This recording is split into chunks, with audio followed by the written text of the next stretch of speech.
Kata Nabi, jika ada orang baik di muka bumi ini, saya ulang, jika ada orang baik di muka bumi ini, maka orang yang paling baik adalah orang yang belajar Al-Quran dengan sungguh-sungguh, lalu mengamalkan isi Al-Quran itu.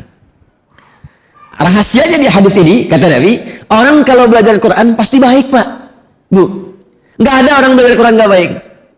Orang kalau sudah belajar Al-Quran pasti baik. Ibu kenal Abu Jahal? Kenal. Pagi-pagi udah kenal Abu Jahal. Sarapan apa dah? Masya Allah. Kenal di mana, Bu?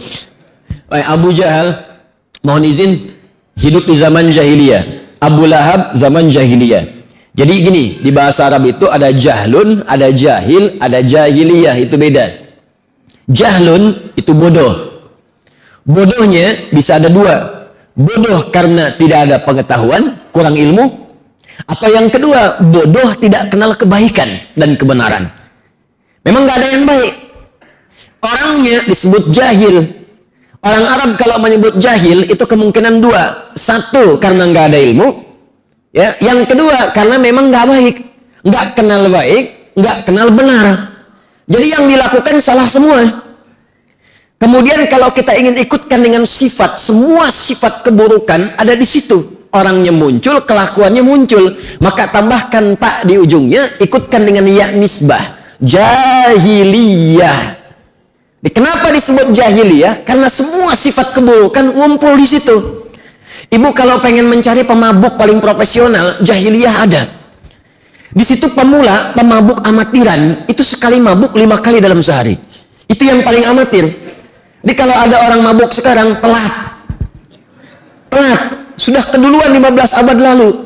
Dan yang paling dahsyat nanti, yang mabuk dulu pada tobat. Jadi kalau yang sekarang nggak tobat, aneh. Dan jangan bersaing sama orang jahiliyah, nggak akan menang. Pencuri, sekarang ada pencuri. Ya, kasih tahu sama pencuri sekarang, sudah keduluan 15 abad yang lalu. Bahkan saking buruknya, ada sekampung pencuri semua. Kampung pencuri itu begal semua, dan begalnya nggak nanggung. Kalau lewat mesti setor, kalau nggak setor, kalau nggak barengan hilang, nyawa melayang. Namanya Gifar. Ya, pimpinannya Jundub bin Junadah. Baik, Anda ingin mencari pezina, jahiliyah paling komplit. Zina kalau cuma selingkuh itu sudah biasa. Yang paling dahsyat, bosan dengan pasangan bisa tukeran dengan tetangga besoknya. Aneh bosan tadi malam dengan istri, tukeran yuk malam, ayo. Itu jahiliyah. Itu jahiliyah. Mabuk ada, penipu banyak, pencuri luar biasa, pezina terpampang. Tapi yang paling dahsyat, apa yang Allah turunkan untuk merubah itu? Allah tidak turunkan mukjizat Nabi Musa dengan tongkatnya untuk merubah jahiliyah. Allah tidak turunkan mukjizat Nabi Isa dengan tangannya yang kalau diusap penyakit sembuh semua. Yang Allah turunkan pada Nabi Muhammad sallallahu alaihi wasallam Al-Quran 30 juz, 6.236 ayat, 114 surah. Al-Quran hanya ayat per ayat turun. Iqra bismi rabbikal ladzi khalaq, khalaqal insana min 'alaq. 5 ayat pertama turun selanjutnya sampai sempurna. Allahu akbar. Hanya dengan Al-Quran diturunkan, berubah dari jahiliyah menjadi khairu ummah. Kata Nabi, khairukum, pakai khair. Khairukum. Khair itu kalau disebutkan dalam bahasa Arab itu umumnya menunjuk kepada sifat. Jadi ada 5 jenis kebaikan dalam Al-Quran.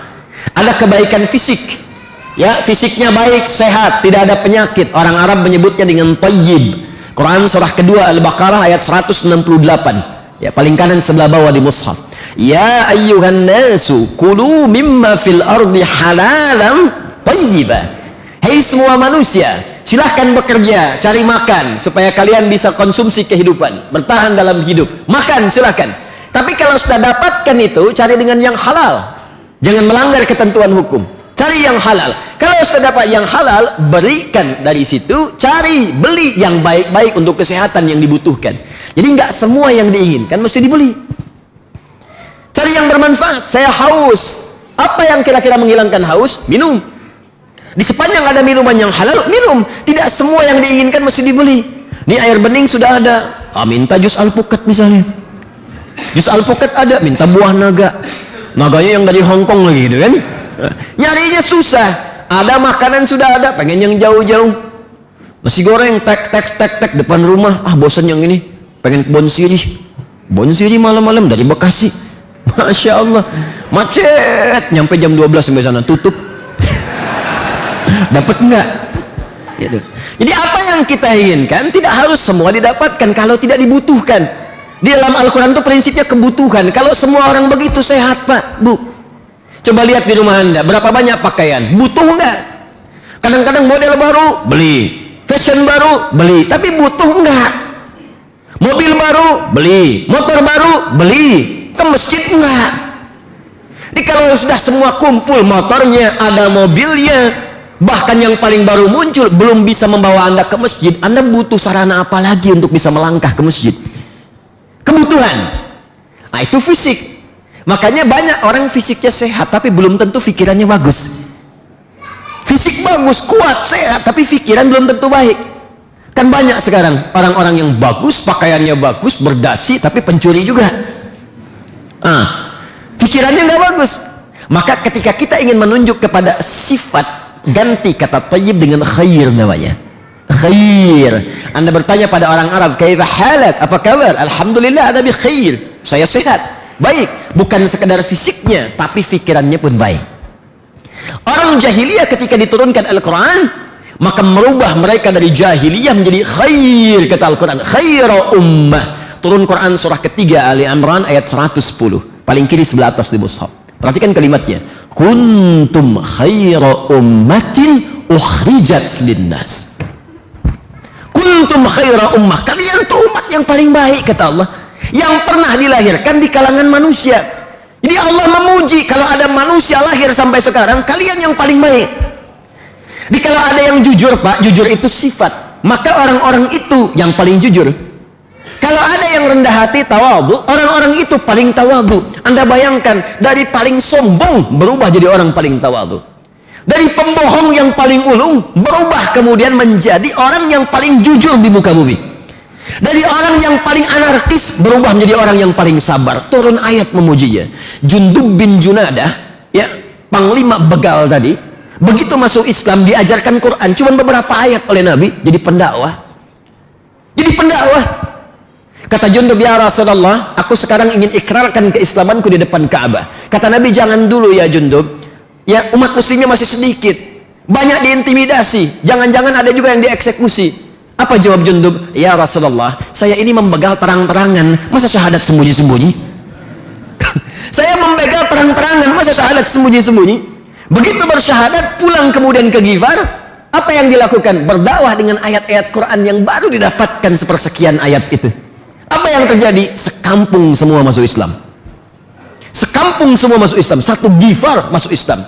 Untuk mengabadikan peristiwa itu, maka ditambahkan kata Ghifar kemudian di belakang namanya dengan gelar kunyah, gelar lakabnya. Nama kunyahnya Abu Dzar, ditambahkan kalimat Ghifar, berasal dari Ghifar, tambahkan al di depannya, ujungnya ganti dengan i. Abu Dzar Al-Ghifari. Itu mantan begal. Bayangkan, mantan begal baca satu ayat jadi ustad. Anda bukan pembegal, satu surat masa belum jadi baik? Jadi jangan khawatir kalau ada umat Islam belajarnya Quran, pasti baik, pasti jujur, pasti sabar, pasti tawadhu, pasti mulia.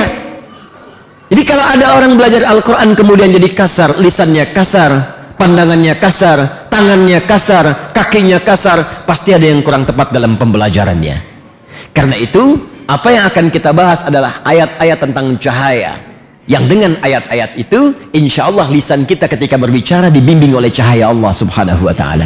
Ya, mata kita dibimbing oleh cahaya Allah subhanahu wa ta'ala sampai ke ujung kaki. Dan cahaya itulah yang akan bersinar di hari kiamat dan menjadi petanda bagi diri kita ketika masuk surga. Itu disebutkan di Quran surah ke-57 ayat ke-13. Jadi kalau kita belajar tentang surah ini, kita amalkan isinya, nanti Allah akan bimbing diri kita dengan cahaya. Di hari kiamat dibangkitkan di semua badan bercahaya Pak, Bu. Bukan cuma cahaya wudhu, tapi cahaya-cahaya amal soleh kita. Nah, orang-orang munafik ketika mereka masuk ke dalam neraka, munafik itu nerakanya spesial, neraka jahanam. Nah, jadi jangan jadi orang munafik, hati-hati. Munafik itu spesial, nerakanya neraka apa? jahannam. Ya, dikumpulkan dengan orang kafir. Itu ada di Quran surah keempat ayat 140 paling kiri sebelah bawah di mushaf. Ya, innallaha jami'ul munafiqina wal kafirina ya fi jahannam jami'an. Allah akan kumpulkan orang munafik dan orang-orang kafir semua di neraka jahannam bersamaan. Nanti ketika kita masuk surga insyaallah dengan izin Allah Subhanahu wa taala, tiba-tiba nanti ada orang-orang munafik datang berkata kepada kita, yauma yaqulul munafiquna wal munafiqatu lil ladzina amanu dhuruna naqtabis min nurikum. Orang-orang munafik datang, laki-laki perempuan. Awas, ini ada isyarat ya, sifat munafik itu bisa muncul bukan hanya pada laki-laki, juga pada perempuan.